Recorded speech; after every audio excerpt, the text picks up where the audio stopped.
Metering mode প্রত্যেকটা ক্যামেরায় থাকা একটা অবহেলিত সেটিংসের নাম। মিটারিং মোডের আসলে কাজটা কি? শুধুই কি আলো বাড়ানো কামানো? চলেন সহজ ভাষায় বুঝি।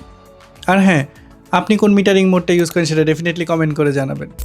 মিটারিং মোডটা হচ্ছে আপনার ক্যামেরা যখন একটা ছবি বা ভিডিও করে, সেই ছবি বা ভিডিওর কোন অংশ দ্বারা আপনার ক্যামেরা লাইটটা মেজার করবে সেইটাকে বুঝি। তো ধরতে পারেন যে আপনার ক্যামেরা অ্যাকচুয়ালি কোন পয়েন্ট দ্বারা বলবে যে লাইট আদৌ বেশি না কম। তো আপনার ক্যামেরায় 3টা মিটারিং মোড দেখতে পাবেন: multimetering mode, centre weighted metering mode আর spot metering mode.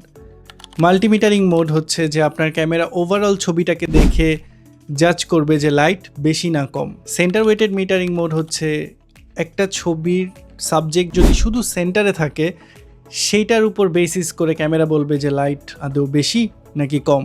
And lastly spot metering mode, একটা স্পেসিফিক পয়েন্ট দিয়ে ক্যামেরা জাজ করবে আপনার ছবি বা ভিডিওর লাইট বেশি নাকি কম। খুব সহজে বোঝানোর ট্রাই করছি 3টা মিটারিং মোড, কিন্তু ম্যাক্সিমাম ক্ষেত্রে আমাদের ডেইলি ড্রাইভে আমি মাল্টিমিটারিং মোডটা ইউজ করি। সো আমার কাছে মাল্টিমিটারিং মোডটাই বেস্ট মনে হয়। আপনার কাছে কোনটা বেস্ট মনে হয় সেটা ডেফিনেটলি কমেন্ট করে জানাবেন। আশা করি বুঝতে পারছেন। টিল দেন ভালো থাকেন, সুস্থ থাকেন, লাইক শেয়ার অ্যান্ড সাবস্ক্রাইব।